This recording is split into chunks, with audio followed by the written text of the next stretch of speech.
We use a lot of herbs here at Sycamore Spring Farm, and our customers really enjoy getting the herb bouquets when they pick up their shares. So we were going to share with you a few of our little herb gardens. Here we have chives, some standard sage, and here is a variegated sage, which I think is particularly beautiful because the tips actually have a lovely pink color. Back behind it is the tiny little thyme plant in flower. What a lovely little spring flower it has on it. We have more chives here, and we stuck in some lavender just to see how it would do over here, and it's already getting ready to bloom here this year. And then this little particular bed just finishes on out with some more lavender, chives, and variegated sage. So we wanted to show you what parsley looks like in its second year. It very quickly returns. Now it's going to be thinking about making seeds here pretty quickly. So we want to get out here and be harvesting this parsley and using it right away, because once the seeds form on it, it turns into a very tough, undesirable tasting plant, and we've pretty much gotten our 2 years of production out of it. This is a chamomile plant that already has bloomed, and for any of you that are familiar with when you pick the chamomile flowers, as soon as they're in this kind of a condition, that's when you start picking the flowers, and you just pop them off like this, and we take them in and we dry them.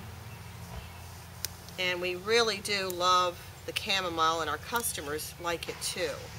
You know, homegrown herbs are just so much more nutritionally dense than the ones that you buy at the store. You can actually control, you know, the superior medicinal qualities when you grow your own herbs. One of the best ways that we have found to grow the herbs is up in those oak barrels. Herbs, technically speaking, like it high and dry. So those barrels, get them lifted up. They have excellent drainage, and as you can see, they really do flourish in this kind of environment. So if you're looking for a little trick to enable you to grow better herbs and to be more successful at herb gardening, these barrels really do work. This is a lovely little combination of oregano, thyme, some variegated sage is in there, and as you can see, they're all doing splendidly.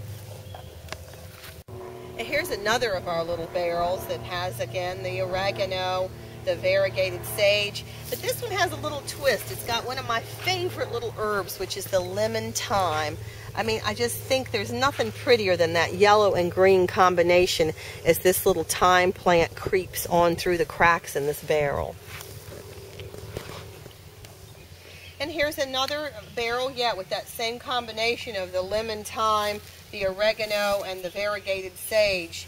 And you know, we could plant numerous of these barrels, and they all have thrived always with our herbs. So I encourage you all, again, it's a real simple little planting to put together, and we have had these plants in there for years. You don't have to redo them. You just get to keep harvesting from them year after year, so it's worth the time. And we're going to end today's filming by coming over here and showing you one of our permaculture projects. And all the way down to the end of this fence row, we have planted here Jerusalem artichokes. And these are the little artichoke babies that are coming up. And once these plants are well established, we'll come in here with a nice layer of straw. In fact, probably next weekend, that will be a project that we'll do out here with volunteers. But we can expect these plants to grow up about the height of these fence posts. They are 4 to 5 feet tall, and they end up with a lovely little sunflower type of a blossom on them, so they'll be very attractive from the road to see the yellow flowers sticking up above the fence boards. And then you can dig up these wonderful tubers. They are very potato-like. You cook them the same way that you would potatoes. You can fry them, you can mash them, you can boil them. But the best thing of all is they're going to come back every year, just like an asparagus bed or a rhubarb bed. This is true permaculture plantings, and we're working on more and more of those kinds of plantings here at the farm. So come on out and visit us. See you later.